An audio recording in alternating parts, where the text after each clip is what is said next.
Cette fois à la fin, on se retrouve pour une nouvelle vidéo Lego Review Sunshine. Aujourd'hui du 776-248, le Quinjet des Avengers. Comme dit dans l'intro, il n'y aura pas de mini-figurines dans ce set, du moins pour ma review. Donc du coup, je vous invite à aller voir directement sur les autres sites, voir des vidéos d'autres youtubeurs ou encore le site de Lego pour les visuels officiels. Voilà, je vais juste me contenter des accessoires puisqu'ils ont été laissés dans le set, comme vous avez pu le constater, je vous l'ai peut-être dit dans le haul. Donc du coup, je vais enlever la boîte, comme visiblement dans tous les gros sets, malheureusement je ne peux pas laisser les boîtes parce que ça passe pas sinon. Voilà. Donc rapidement pour les accessoires, nous avons ici les bâtons de Black Widow qui sont au final assez simples. Les Power Blast d'Iron Man. Vous allez voir qu'il y a une autre fonctionnalité avec Iron Man. Des éclairs porteurs et aussi le marteau, mais je crois qu'il a été récupéré. Et le sceptre de Loki. Assez simple aussi. Voilà, que des accessoires plutôt simples. A noter que Iron Man possède les cheveux et le casque. Ça, c'est quelque chose à noter, je crois. Voilà, maintenant on peut s'intéresser vraiment au vaisseau, qui franchement est incroyable. Pour le prix de 99,99€ sur Shop Lego, voilà, c'est pas déconnant, je pense qu'on peut le dire. Hein, très clairement, c'est un vaisseau à avoir qui s'inscrit dans la même collection que le vaisseau des gardiens, sorti pour la première vague, toute première, d'Infinity Saga. Donc, aussi, avant de continuer, présence de séparateur de briques orange. Je tiens à signaler parce que les couleurs changent par rapport à certains sets. Et aussi, chose qui n'est pas présente dans tous les sets Lego, on peut customiser notre set. En effet, moi je l'ai fait en version Avengers parce que je savais que j'allais l'utiliser en tant que vaisseau des Avengers. Mais on peut l'utiliser aussi en tant que vaisseau du Shield. Donc ça, c'est super cool. Je trouve, du coup, on a la planche de sticker B, la planche de sticker A étant celle des Avengers. Voilà, donc ça c'était juste une petite aparté. Chaque sticker, du coup, est remplacé. Et voilà, donc, c'est parti. Première fonctionnalité, ici, on peut mettre la figurine Iron Man.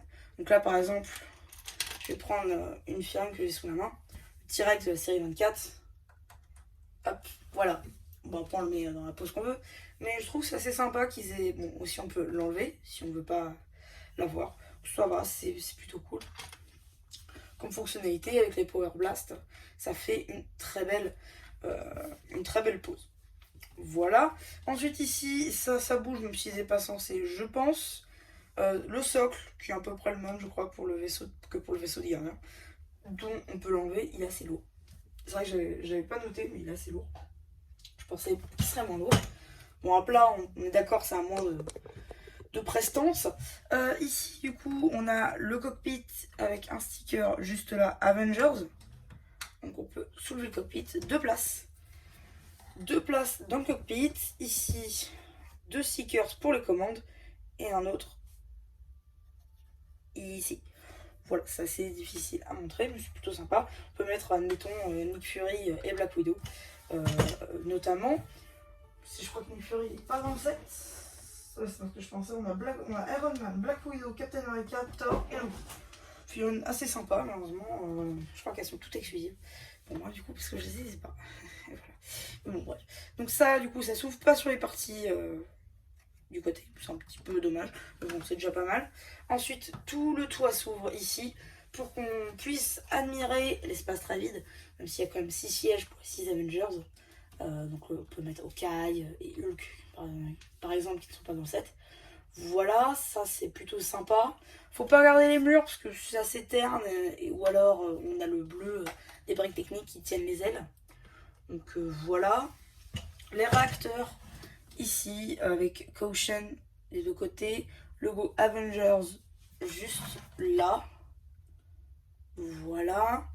Ici deux stickers là et là, ainsi qu'un gros juste là, je ne sais même pas comment j'ai fait pour pas le mentionner. Voilà, ici et là. Les réacteurs aussi en dessous, sous les ailes. heureusement qu'on ne doit pas le mettre comme ça, parce que c'est vrai que c'est un peu moche en dessous. Mais en haut, c'est absolument génial, c'est un super set. Là, du coup, les ailes qui sont faites avec de la tile. Sticker là, là, là et là. Ainsi que là, là et là et là. Lumière rouge et verte, ici. Voilà, je crois que j'ai fait le tour des stickers, oui. Même à l'arrière, la porte, justement. La porte qui s'ouvre. Qui laisse voir des outils. Donc, jumelles, clé à molette, menottes et talkie-walkie. Peut-être si j'ouvre, ce sera un petit peu mieux. Ouais, bon, peut-être pas. Hop, on referme la porte. Et maintenant, on va voir la dernière fonctionnalité du set, étant les trains d'atterrissage. Je sais plus, voilà.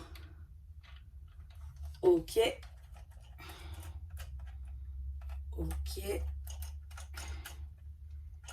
Voilà. Et oui, des trains d'atterrissage. C'est tout bête, mais c'est génial. Parce que tout simplement, c'est vrai que pour les vaisseaux Star Wars par exemple, c'est pas tous les vaisseaux qui ont ça.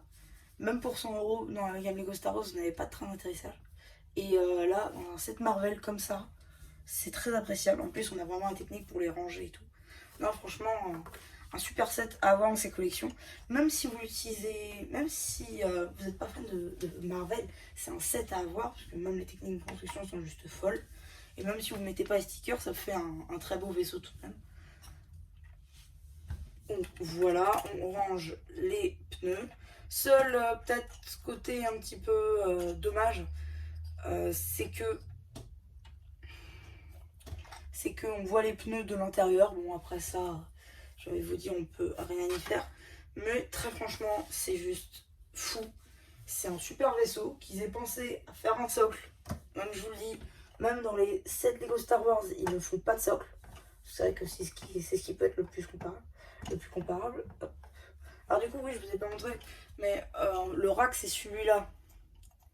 Aussi, oui, évidemment, je pense que ça, je sais pas à quoi ça sert. Très sincèrement, je sais pas à quoi ça sert. Je vois pas spécialement à quoi ça pourrait servir. Mais voilà le socle. Alors du coup, j'ai pas testé, mais normalement, je présume qu'on peut le mettre dans toutes les poses. Même comme ça. Oui. Ça bouge peut-être un tout petit peu plus, même si c'est peut-être un petit peu mieux. Je sais pas, en tout cas, moi je le mettrai pas en exposition. Donc le socle, je sais pas trop ce que j'en ferai pour l'instant. En tout cas, je trouve ça super sympa. C'est un super set, je vous le conseille. Très franchement, même si vous n'êtes pas fan de Marvel, je vous l'ai déjà dit. Très franchement, c'est un set à avoir dans sa collection. Donc voilà, c'est un petit peu près tout pour cette petite review sans mini-figurine aujourd'hui, donc de ce set 76-248. J'espère qu'elle vous aura plu. Surtout n'hésitez pas à vous abonner, à liker, à me dire ce que vous en avez pensé. Et voilà, bah du coup, c'était MC, la chaîne, vous aura plu, qui vous dit bye bye.